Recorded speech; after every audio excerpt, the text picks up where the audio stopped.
Before the legions of Rome, before Alexander swept through Asia, there was Persia, an empire so vast, so advanced and so enduring that its shadow still stretches across the landscapes of time.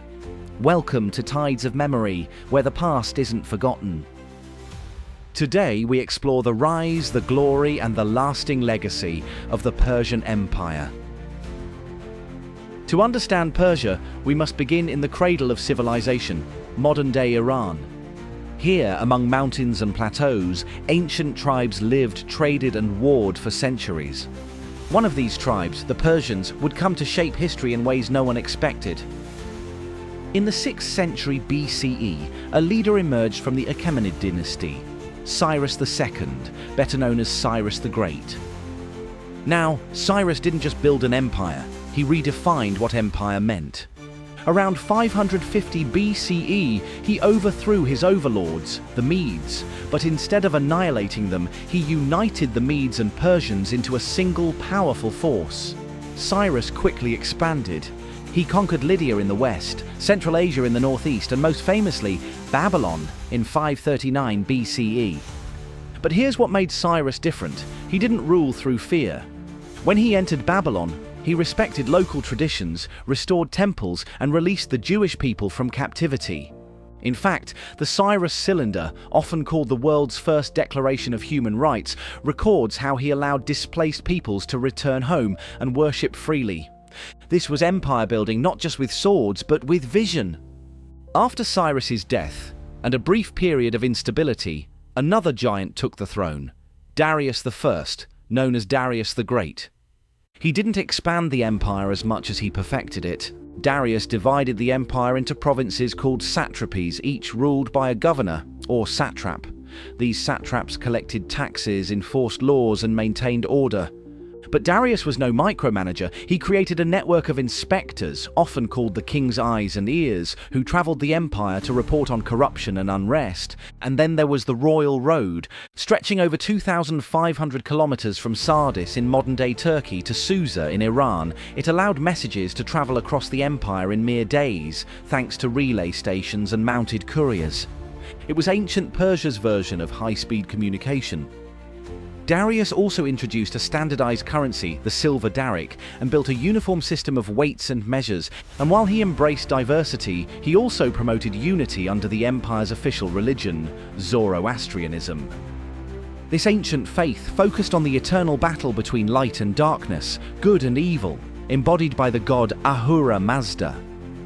It wasn't forced upon the population, but it provided a cosmic justification for kingship.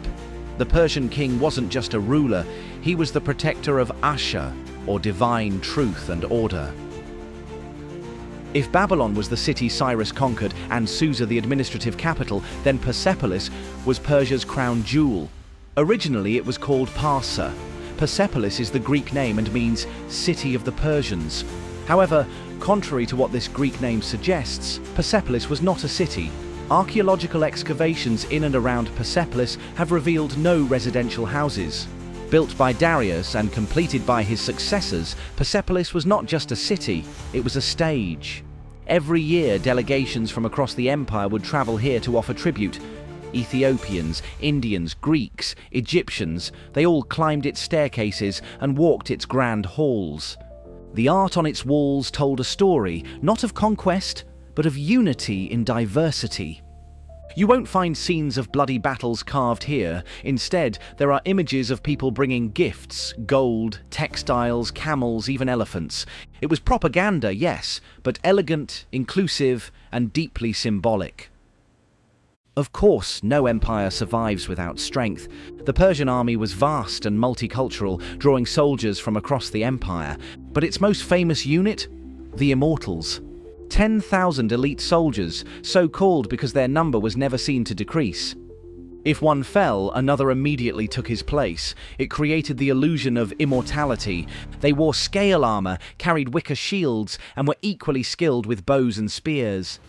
Persian military strategy favored overwhelming size and psychological dominance, but it wasn't just brute force. They used engineering, diplomacy, and even espionage. But even the greatest empire has its limits. In the early 5th century BCE, Darius and later his son Xerxes clashed with a small but stubborn group of city-states, the Greeks. These were the famous Greco-Persian Wars: Marathon, Thermopylae, Salamis. Despite Persia's sheer size and resources, the Greeks resisted. At Thermopylae, 300 Spartans and their allies held off the Persian advance. At Salamis, the Greek navy outmaneuvered Xerxes' fleet in narrow straits. These weren't fatal blows, but they bruised Persian prestige. About a century later, a new threat rose from the west: Alexander the Great. In a matter of years, Alexander carved through the Persian Empire. At the Battle of Gaugamela in 331 BCE, he defeated Darius III. Soon after, he entered Persepolis and burned it. Why? Some say it was revenge for the Persian sack of Athens. Others say it was drunken impulse. Either way, the flames marked the end of an era. But here's the twist: Alexander didn't hate Persia, he admired it. He wore Persian clothes, adopted Persian customs, and married a Persian noblewoman. He even tried to blend Greek and Persian elites into one ruling class. The empire fell, but its legacy lived on. Would you like to see the story of the rise and fall of Alexander the Great? The link to the video is in the description, or click in the top right corner. So what did Persia leave behind? A model of governance based on tolerance, structure, and efficiency, an early example of international law and human rights, a vision of empire not as domination, but as inclusion. Even today, Persian culture influences language, architecture, religion, and art across Asia, the Middle East, and beyond. And the ruins of Persepolis still stand, a haunting, majestic reminder of a world once united under the banner of a king of kings. From humble beginnings to global dominion, from Cyrus to Darius to the fires of Persepolis.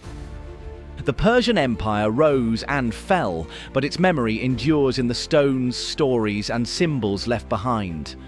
Thanks for watching Tides of Memory. If this journey through ancient Persia moved you, make sure to like the video, subscribe to the channel, and leave a comment below about which empire, kingdom, or forgotten civilization we should explore next. Until next time, let the tides carry you deeper into history. And as always, stay curious.